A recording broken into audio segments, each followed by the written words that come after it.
کئی لوگ عجیب و غریب باتیں کرتے ہیں، داتا صاحب کیا شے ہے، بابا فرید کوئی شے ہی کوئی نہیں، پیر مہر علی شاہ صاحب رحمۃ اللہ علیہ ان کا بھی عرس اسی مہینے کے اندر ہے، ان کے بارے میں عجیب و غریب باتیں کرتے ہیں، اعلیٰ حضرت کے بارے میں، مجدد پاک کے بارے میں، دیگر اولیاء کے بارے میں مطلقاً اپنی زبان کو لمبی کر کے گفتگو کرتے ہیں۔ میں یہاں پر مثال دینا چاہتا ہوں، یہ ابتدائی کلام ہے، داتا صاحب کی سیرت بڑی اعلیٰ ہے۔ یہاں پر مجھے بتائیے، آپ اہل دانشور لوگ، اللہ پاک نے سب کو عقل دی ہوئی ہے، بیٹھے ہوئے ہیں، مثال کے طور پہ آپ میں سے کسی کو پیاس لگی ہو سخت اور آپ کے پاس پانی بھی موجود نہ ہو، نہ کوئی مدد کرنے والا ہو، اچانک کوئی شخص آپ کو پانی پلا دے، آپ کی پیاس بجھ جائے، آپ اللہ کا شکر ادا کریں، کچھ دن کے بعد کسی کے ساتھ آپ وہاں پر ہی سفر کر رہے ہوں اور وہ بندہ مل جائے جس نے آپ کو پانی پلایا تھا،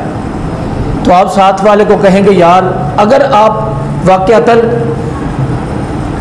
کسی کا احسان رکھنے والے ہوئے تو، ماننے والے ہوئے تو،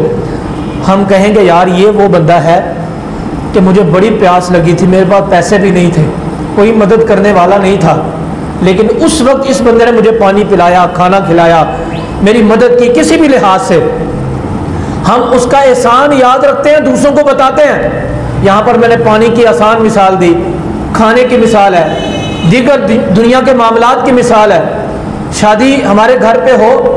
اگر ہماری کوئی مدد کر دے قرض دے کر بھی، ہم یاد رکھتے ہیں کہ اس نے اس وقت مجھے قرض دیا تھا جب مجھے بہت ضرورت تھی۔ تو مجھے بتائیں، یہ دنیا کی باتیں ہیں، یہ ایک طرف ہے پانی کی، کھانے کی، قرض کی، دیگر معاملات کی، مجھے بتائیں ہمارے اصل آباء و اجداد کے اندر کسی کا دادا، کسی کا پردادا، کسی کا اوپر تک اگر چلے جائیں، کوئی ہندو تھا، کوئی سکھ تھا، کوئی بدھ مت تھا، کسی اور مذہب سے تعلق رکھنے والے تھے، اب یہاں پر پانی کے احسان کو تو یاد رکھتے ہیں، کھانے کے احسان کو تو یاد رکھتے ہیں، دنیا کے کاموں کے اندر اگر کوئی مدد کر دے تو اس کے احسان کو، اس کی نیکی کو یاد رکھتے ہیں۔ تو یارو وہ نیکی کہ داتا صاحب نے جو ہم پر کی، ہمارے آباء و اجداد پر کی، بابا فرید نے ہمارے آباء و اجداد پر کی، خواجہ معین الدین چشتی اجمیری نے ہمارے آباء و اجداد پر کی، اعلیٰ حضرت پیر مہر علی شاہ یا دیگر اولیاء کرام نے ہمارے آباء و اجداد پر کی، کیا ہمارے آباء و اجداد جہنم کے راستے پر تھے، ہمارے آباء و اجداد کفر کے راستے پر تھے، ہمارے آباء و اجداد بت پرستی کرتے تھے، ہمارے آباء و اجداد لبرل ذہن رکھتے تھے سکھوں کی طرح کہ سب اچھا ہے، ہمارے آباء و اجداد اللہ کے راستے سے دور تھے، لیکن داتا صاحب نے میرے دادے کو سینے سے لگا کے کلمہ پڑھا دیا، داتا صاحب نے میرے پر دادے کو سینے سے لگا کے کلمہ پڑھا کے کہا آ جہنم کے راستے سے ہٹ جا، آج جنت کے راستے پر لے جاتا ہوں۔ اللہ پاک قرآن پاک میں فرماتا ہے من کان یرید العاجلۃ عجلنا لہ ما نشاء لمن نرید ثم جعلنا لہ جہنم۔ اللہ فرماتا ہے جو دنیا کے معاملات کے اندر جلدی چاہتے ہیں کہ ہمیں دنیا مل جائے تو اللہ فرماتا ہے ہم اس کو دے دیتے ہیں، جلدی رہتے ہیں۔ پھر یہ بھی یاد رکھے ثم جعلنا لہ جہنم یصلاها مذموما مدحورا، یہ بھی یاد رکھے جو دنیا چاہتا ہے نا صرف فقط آخرت کی تمنا نہیں ہوتی، کفر کے ایوانوں میں رہنا چاہتا ہے،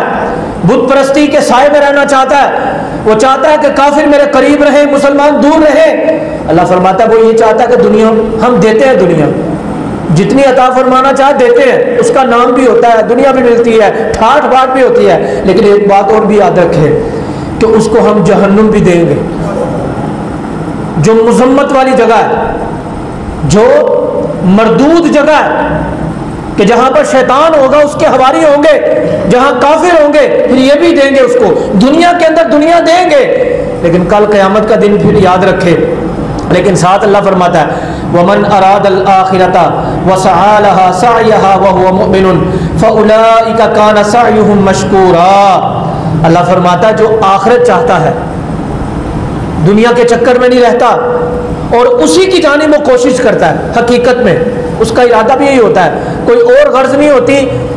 ارادہ بھی یہی ہوتا ہے، کوشش بھی یہی کرتا ہے، تو اللہ تبارک و تعالیٰ فرماتا ہے ہم اس کی کوشش کی قدر کرتے ہیں۔ رب کہہ رہا ہے کوئی اور نہیں کہہ رہا، اللہ فرماتا ہے یوں سمجھ لو اے زید بکر، کوئی بھی نام ہے کسی کا، اگر ہم نیک عمل میں کوشش کریں گے تو اللہ فرماتا ہے ہم تمہاری قدر کریں گے۔ تم نماز پڑھنے آؤ گے نا، نیکی کی جانب بڑھو گے، عالم بنو گے، حافظ بنو گے، اچھے